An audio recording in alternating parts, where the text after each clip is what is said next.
So recently I came upon this article at thebrighter.side.news. Scientists rethink animal consciousness. Reptiles, fish, and insects may be sentient.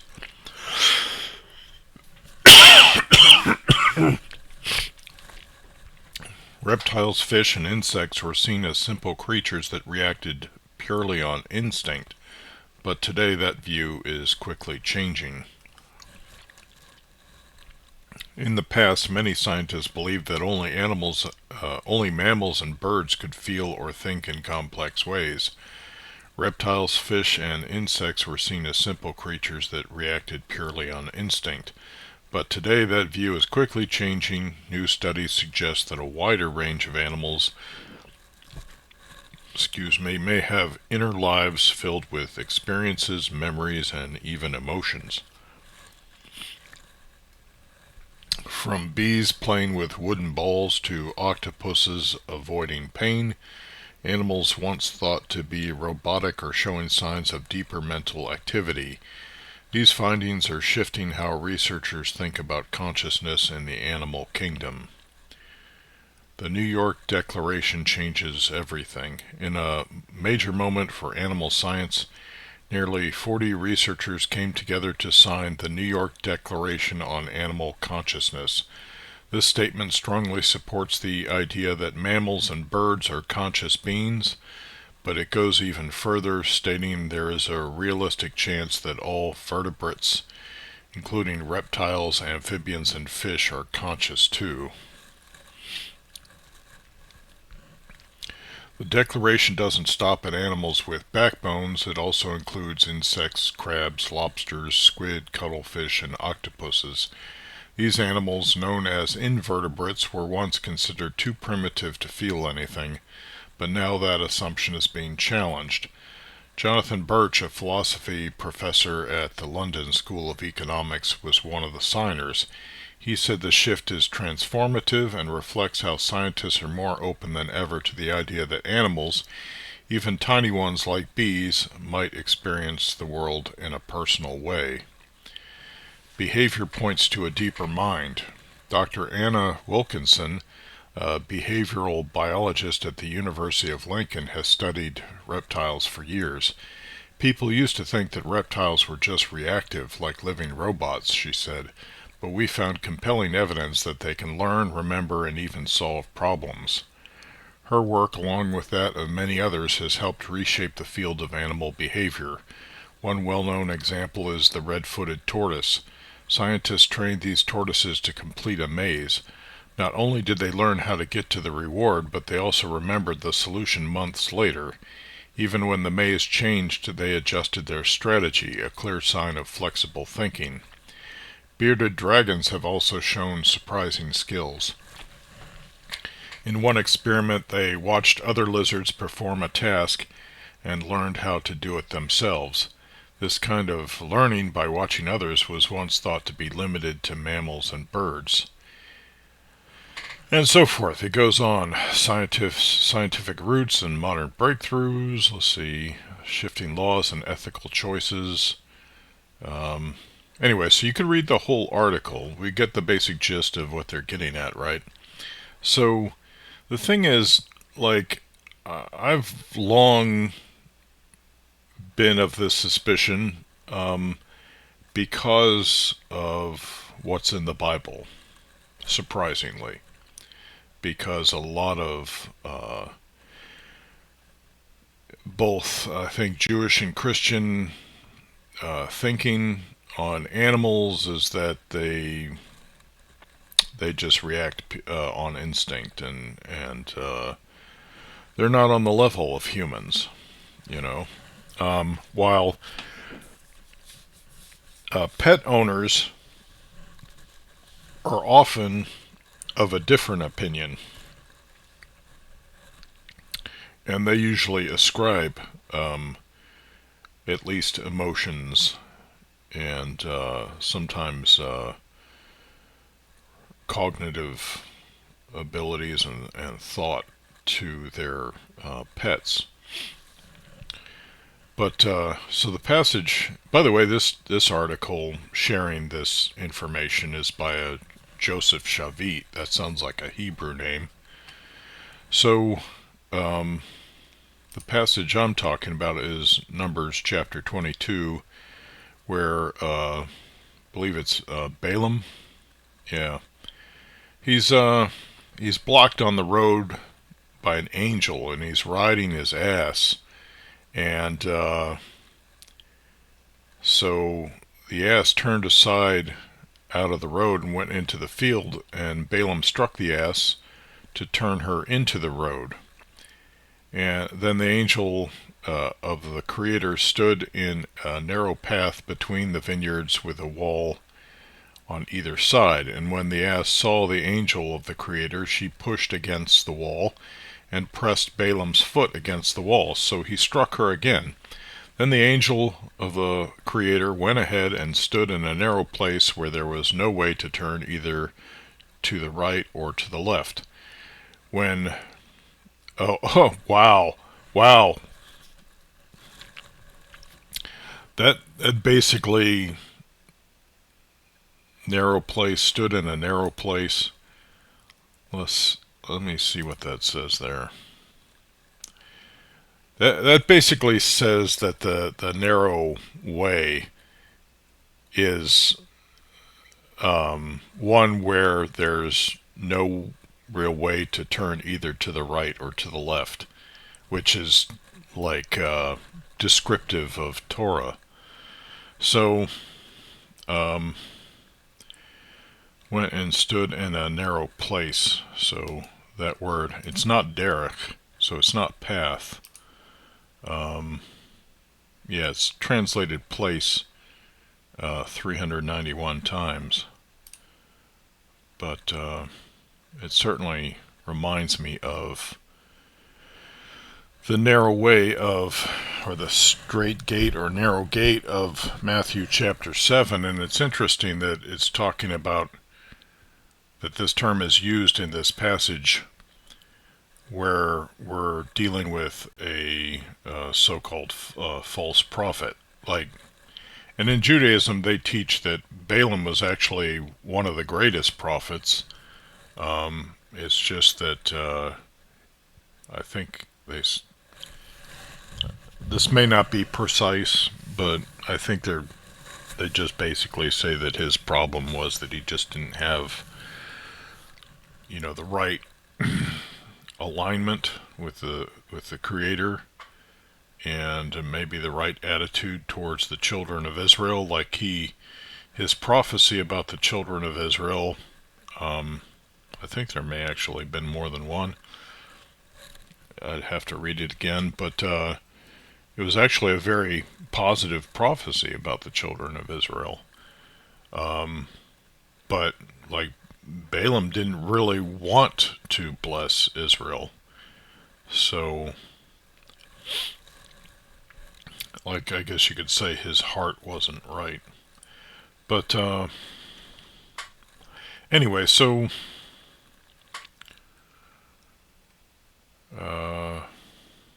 let's get back to this. So, Numbers 22. When the ass saw the angel of the Creator, she lay down under Balaam, and Balaam's anger was kindled, and he struck the ass with his staff. I kind of wonder if this ass is a metaphor for maybe his woman. But anyway, because I believe it is identified as a female ass. Let me see what it says here. Because I think the New World Translation translates it as a she-ass. And the New World Translation usually tries to translate things very literally. It keeps saying donkey, but it says she-ass or she-donkey. A female donkey or she-ass, athon. So what's the word for a male ass? Is what I'm wondering, probably from the same as.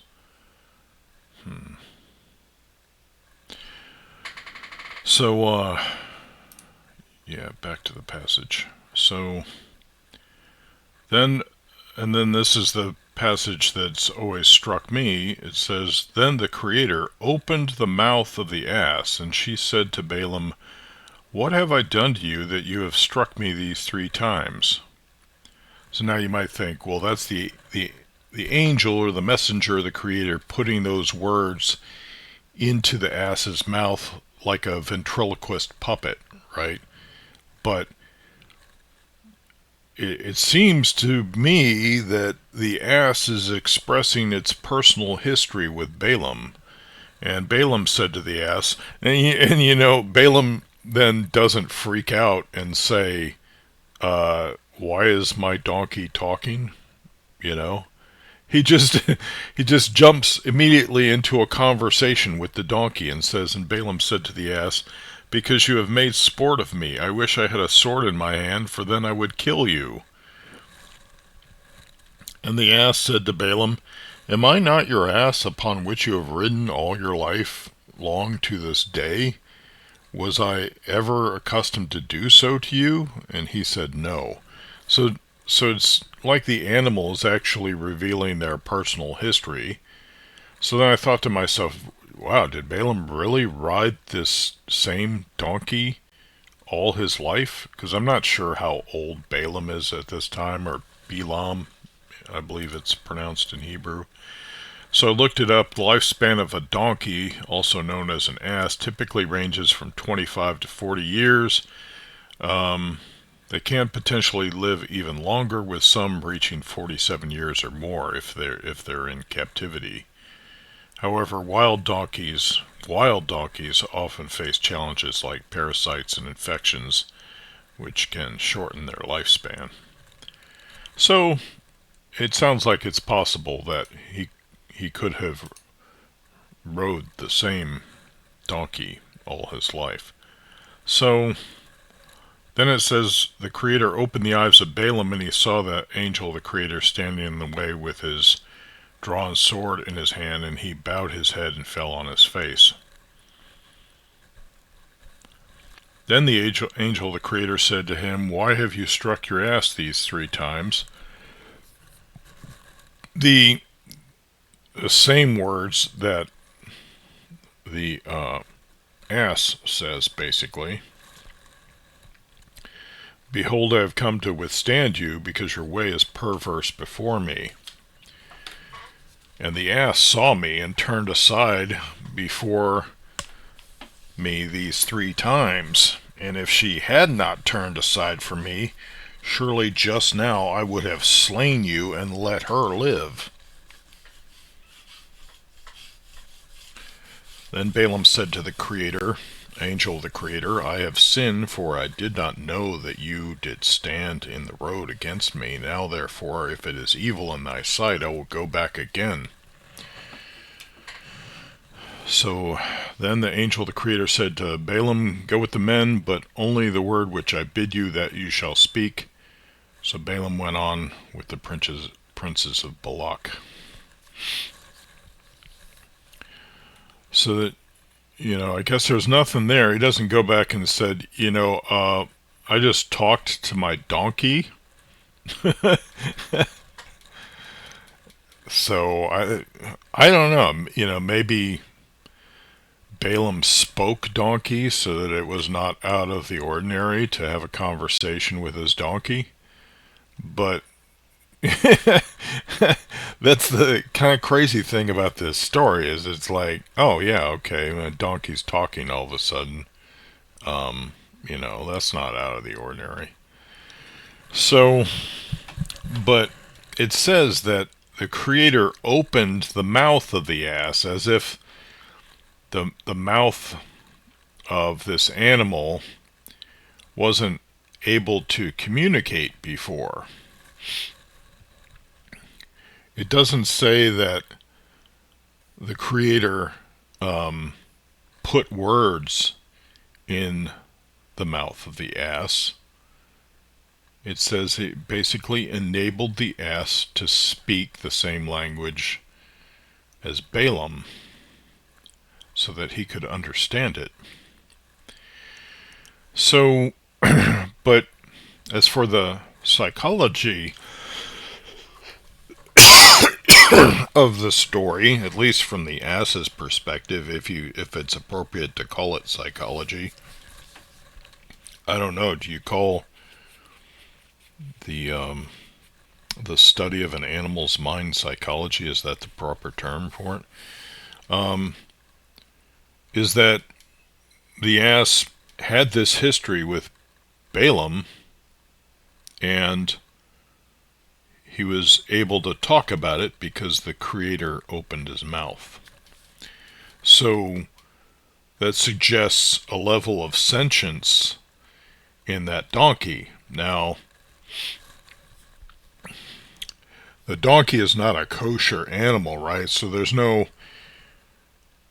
disturbance probably arising from this story, or that revealing the possibility that donkeys might be sentient, because no worries, we don't eat donkeys anyway, right? At least for the children of Israel. There may be people somewhere who eat donkeys, but Torah observant Jews do not eat donkeys. So, no worries, right? But it brings up if all of these different kinds of animals have some level of sentience to them, it brings up a concern, because anytime, like the children of Israel would hear about a new animal that they've never heard of before, one of the first questions is it kosher? Or can we eat it? You know, they want to know, is this something we can eat? You know, based on the requirements laid out in the Torah.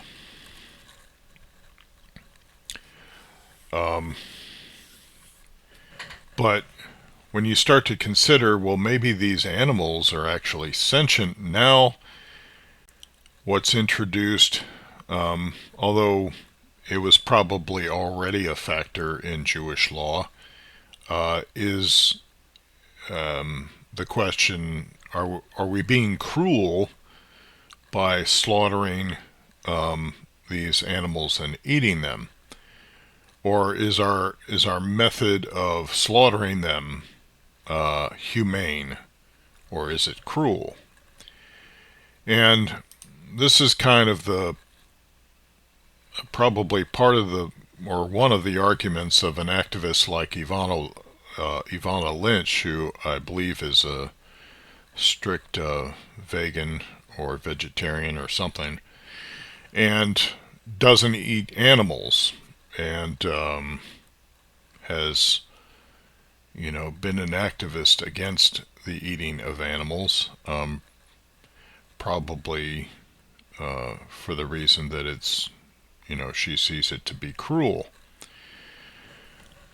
I always liked her character, Luna Lovegood, in the Harry Potter series. I haven't seen her in too much else, which is kind of a shame, because she would probably be a pretty good actress outside of the Harry Potter series if I ever got a chance to see her in something.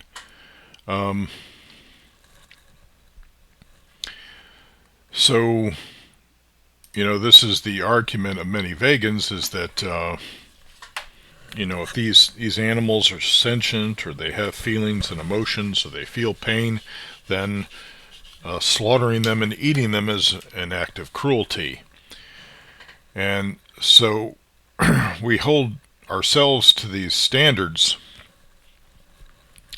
But like, if you were to go to the latest sightings channel on YouTube, you can see the brutal reality of animals turning other animals into Happy Meals, and with very little, well, sometimes there does seem to be an effort made by some animals to quickly dispatch other animals and make sure that they don't suffer. But at other times, you have animals eating other animals alive. so that they're suffering for a long time. So let's not pretend that animals are so much better than we are. Humans, at least, do um, fairly consistently, at least in the food industry, attempt to um, what's the word? Terminate, I guess, I don't know, an animal's life with as little cruelty as possible before they slaughter them. But, you know, a lot of these videos you watch, these animals killing other animals, there will be women in the party who just can't bear to watch or who start crying, and it just kind of reinforces why men were the ones going out and facing the real world to bring home the meat, to bring home the food. Didn't want to say the bacon for obvious reasons. And the thing is, like, these domestic women with their sensibilities, which they try to impose them upon men so that men are no longer able to have these somewhat frequent encounters with the reality of the world. And even though men are still feel duty bound to protect their sensitive women from these realities. So now we're lacking the skills to face these realities, but yet at the same time we still feel duty bound to protect women from these realities. And, like, you know, in Jewish law they may say, well, hunting is not that's not in accordance with Jewish law, so that instead what you have is you'll have domesticated livestock, and you might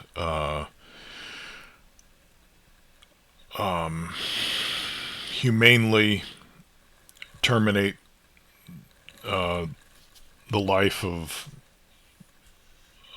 part of your livestock so that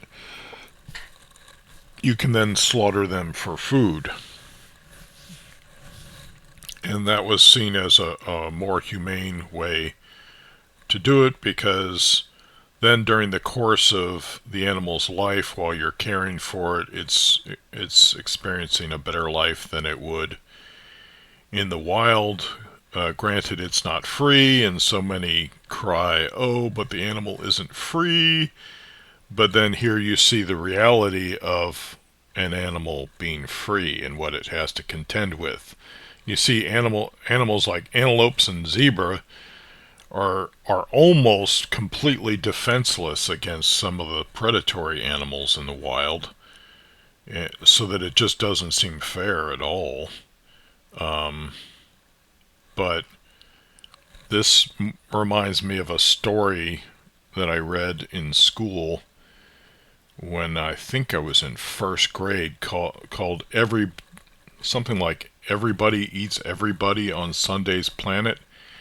And it was a space pilot who flew to another planet, and when he got there he saw like all these kind of like spherical creatures, and the bigger ones would eat the smaller ones, and then they would get bigger.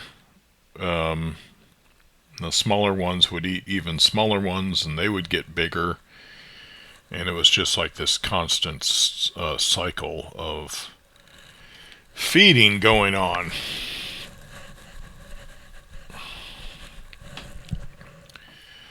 But because women are so sensitive to these realities, they can't stand for men to go out and face these realities, because of course there's the danger that they're man might not come back, but also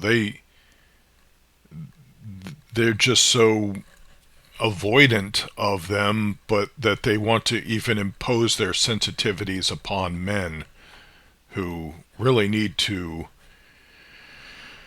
know how to deal with reality on a daily basis and not live protected by this envelope of convenience that men have built because women have wanted them to build it. So, yeah, so latest sightings if you want some reality about how animals treat other animals. Also, there's this video by Barney Dillerstone on YouTube, Sea Creatures versus Giant Mirror. Are they smarter than we think? Where you might see some surprising fish behavior. And then, I don't know if you've ever been following these, but there's the channel What About Bunny, and then there's another one, Billy Speaks. So Bunny's a dog and Billy is a cat. I'm not sure if Billy is still alive because it's been 3 months since the last video. And then 11 months ago there's a video that says a celebration of life for Her Majesty. I don't know if that's a different cat or if it's a reference to Billy. Anyway, so both of these animals have been trained to use these talking buttons to build up a vocabulary where they can express their emotions, their desires, their thoughts, even their dreams at night. I would say that probably Bunny's vocabulary might be bigger than Billy's, but nevertheless, for a cat, Billy's vocabulary, from what I've seen of it, is pretty amazing too. So here we have at least this one animal, and there are other talking button pet videos on YouTube, but we have this one animal that is expressing itself and seems to be pretty sentient and possessing emotions. Of course, we don't eat dog. Dog isn't kosher, but some cultures eat dog.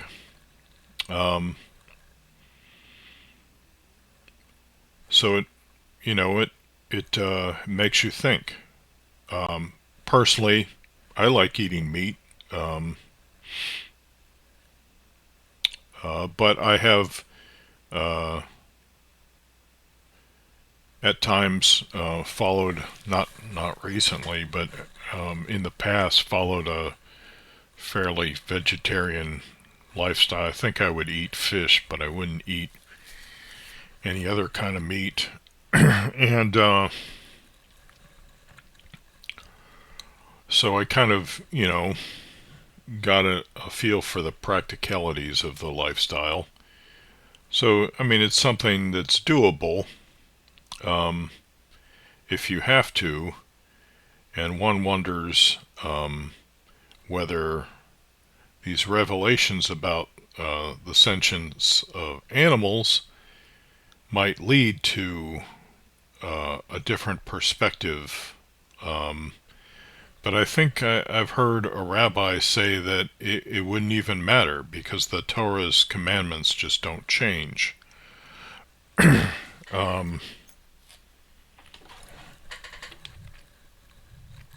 But one question arises, and that is like, why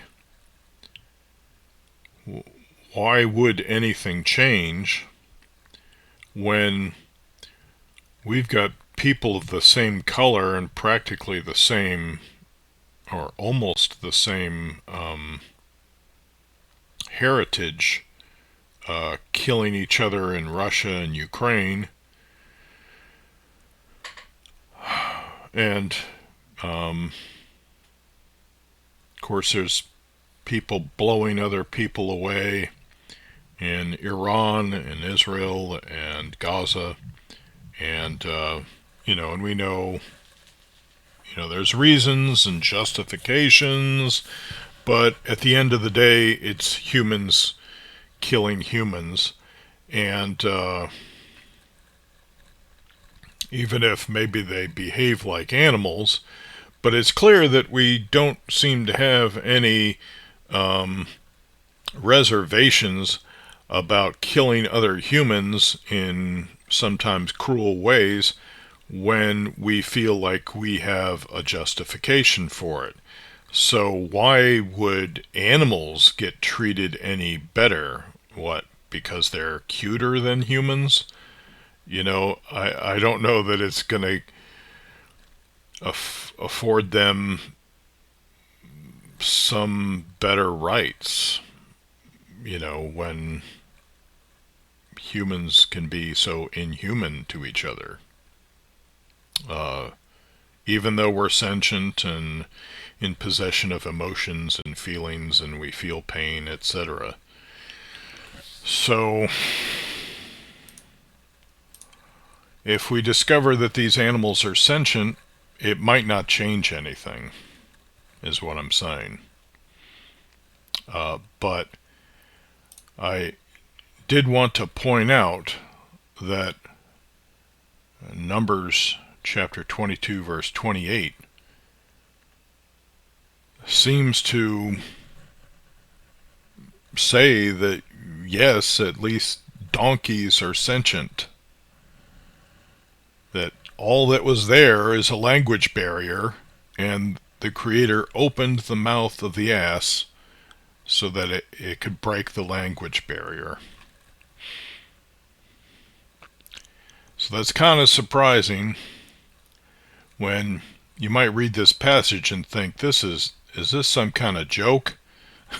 And in fact, you get these atheist missionaries who they'll just read the surface reading of the Bible, and they'll just go through it just trying to mine it for pro-atheist, anti-Jewish, anti-Christian arguments, right? And not caring that, there might be something more to this story, or there might be some message behind it, or there might be something that it's trying to convey. They're just looking for things that they can point at and ridicule. So a talking donkey, is one of those things. And yet, here we've got scientists saying that it's possible these animals might actually be sentient, so that scientists are finding themselves getting in line with what the Bible already said. That's the point I'm trying to make with this video, is that this is one passage, a surprising passage, that is surprisingly being vindicated by science. And that's not apologetics. That's something that I've understood from this passage since the mid-90s. And to anyone who observes or has observed animal behavior, I don't think that this is such a ground-shaking revelation. I think it's been pretty clear to people who own pets that these animals lead a much richer life than traditional religion has given them the credit for, I guess. So, I'll end there.